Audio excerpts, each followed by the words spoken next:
আসসালামু আলাইকুম প্রিয় আপু ভাইরা, কেমন আছেন আপনারা সবাই? আশা করি আল্লাহর রহমতে আপনারা সবাই ভালো আছেন। আপনাদের দোয়া আলহামদুলিল্লাহ আমিও ভালো আছি। আজকে আপনাদের দোয়ায় আমি আবার চলে আসলাম। এখন একটি রেসিপি শেয়ার করব। সেটি হচ্ছে ফুলকপি দিয়ে আলু দিয়েছি কম, মাছ দিয়ে আর কি রান্না করব।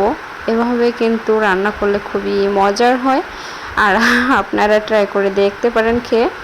তো দেখতেছেন আমি কিন্তু সব আর কি শেয়ার করলাম না, অল্প কিছু শেয়ার করেছি। তো আপুরা ভাইয়েরা হিংসা না করে একে অপরের পাশে থাকেন, অবশ্যই এগিয়ে যেতে পারবেন ইনশাল্লাহ। আমি আপনাদের পাশে থাকব।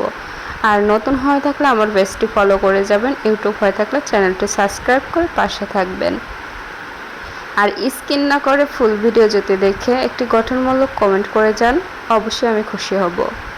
আর যদি অল্প ভিডিও দেখে না বুঝে কমেন্ট করেন, তাতে কিন্তু আপনাদের ক্ষতি হবে। তো যাই হোক, কথা বলতে বলতে আমার রান্নাটা প্রায় শেষ পর্যায়ে চলে এসেছে। আর আমি রেসিপিটি আপনাদের সাথে শেয়ার করতে পারলাম না, অনেক তাড়াহুড়ো করে রান্না করেছিলাম, এজন্য শর্টকাটে আপনাদের সাথে শেয়ার করলাম বন্ধুরা। অবশ্যই দেখে নেবেন।